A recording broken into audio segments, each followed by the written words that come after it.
കുട്ടി മൈക്കിന്റെ അൺബോക്സിംഗ് ആണ്. അങ്ങനെ ഞാനും ഒരു പ്രൊഫഷണൽ ബ്ലോഗർ ആവാനുള്ള സെറ്റപ്പിലേക്ക് കാൽ വെക്കുകയാണ്. റൂം ആകെ അലമ്പായോണ്ട് അൺബോക്സിംഗ് ചെയ്യാൻ പുറത്തോട്ട് ഇറങ്ങി.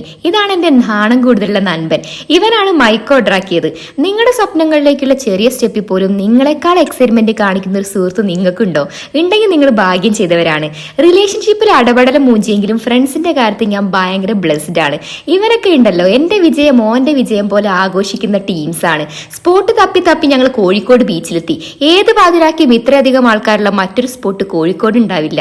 ബീച്ചെത്തിയാൽ പിന്നെ എനിക്ക് ഉപ്പിലിട്ടത് വേണം.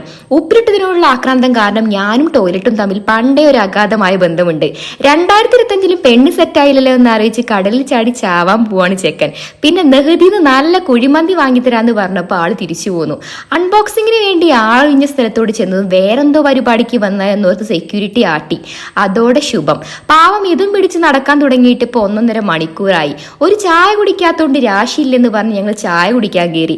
എന്റെ അക്കൗണ്ടും ഞാനിട്ട റീൽസ് നോക്കി ആർമാദിക്കലാണ് ഇപ്പോഴത്തെ എന്റെ മെയിൻ ഹോബി.